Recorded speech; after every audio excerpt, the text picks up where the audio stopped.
22 দিনে শিবচরের মানুষ সিদ্ধান্ত নিয়েছে হামজালাকে এমপি বানাতে হবে। জাতীয় সংসদে দাঁড়িয়ে বলেছি, হাদিকে তোমরা মেরে ফেলেছো। আমি ছোটবেলায় মানুষকে বলতাম যে আমি বাংলাদেশের এমপি হব, আমি প্রাইম মিনিস্টার হব, এটা আমার গল্প ছিল ছোটবেলায়। আপনারা জানেন আমি বাংলাদেশের এখন একজন সংসদ সদস্য হিসাবে দায়িত্ব নিয়েছি। আমি কিন্তু এই দায়িত্বটা নেবার আগে আমি চিন্তা করতাম যে আসলে এত বড় দায়িত্ব পালন করব তো কিভাবে করব। রাস্তা দিয়ে একদিন চাঁদপুর থেকে আসতেছি, তো আবরার ভাইকে ফোন দিলাম, উনিও আসতেছে, বললাম ভাই চলেন একসাথে গাড়িতে। সারা রাস্তা আলোচনা করছিলাম যে কিভাবে কি করব, কারণ আমি রাজনীতিতে আসতে চাইনি, আমাকে জোরপূর্বক রাজনীতিতে আনা হয়েছে। কিন্তু আমি চেয়েছি যদি আমি কখনো রাজনীতির মাঠে পাড়া দিব তাহলে সেই আধিপত্যের রাজনীতিকে ভেঙে ইনসাফ কি বলতে হয়, ইনসাফ কি জিনিস সেটাকে বাংলাদেশের মানুষকে বুঝাবো। আগামীর প্রজন্মরা যেন আমরা চলে যাব, মরে যাব, হামজালারা থাকবে না, হাদিকে হত্যা করা হয়েছে।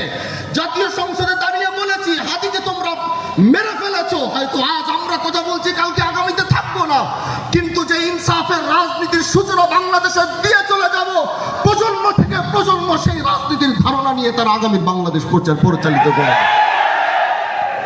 আমি আমার পুরো বাংলাদেশ পরিবর্তন করার সেই ক্ষমতা আমার হাতে নাই। আমি ছোটবেলায় মানুষকে বলতাম যে আমি বাংলাদেশের এমপি হব, আমি প্রাইম মিনিস্টার হব, এটা আমার গল্প ছিল ছোটবেলায়। আমি সবাইকে ধরে ধরে বলতাম, দেখিস, মাদ্রাসায় গল্প করতাম পড়াশোনার পাশাপাশি, কারণ পরিবার এক হাজী শরিয়াতুল্লাহ রহমতুল্লাহ আলাইহি ঐতিহ্যময় এক রাজনৈতিক পরিবার। সেই ফরেজ আন্দোলন থেকে শুরু করে গল্প করতাম যে দেখো একদিন ইনশাআল্লাহ দেখো আমি এমপি হব, প্রাইম মিনিস্টার হব। ছোটবেলায় বাবা বলতো তোমার এমপি বানাবো, আমি বলতাম আমি প্রাইম মিনিস্টার হব। 22 দিনে শিবচরের মানুষ সিদ্ধান্ত নিয়েছে হামজালাকে এমপি বানাতে হবে। আমি 22 দিনের মাথায়, তাও কি লাস্টের 6 দিনে সিদ্ধান্ত হয়েছে, গোটা যুব সমাজ সব শ্রেণীর মানুষ ঝুঁকে পড়েছে। লাস্টের 6 দিনে তারা সিদ্ধান্ত নিয়েছে হামজালাকে এমপি বানাতে হবে, তারা এমপি বানিয়েছে। আমি বলছি বাংলাদেশের পরিবর্তন চাই। আমার কাজগুলো দেখে যেন আপনারা নিজেদেরকে বুঝতে পারেন আমাদের সীমাবদ্ধতা শুধু ইমামতি আর পড়াশোনার মধ্যে নয়, আলেমরা জাতীয় সংসদে গিয়ে কথা বলার যোগ্যতা রাখে।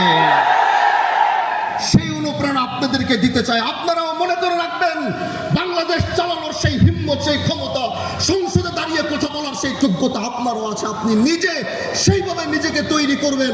আলেমদেরকে ছোট করে দেখার সেই বাংলাদেশ আর আমরা দেখতে চাই না।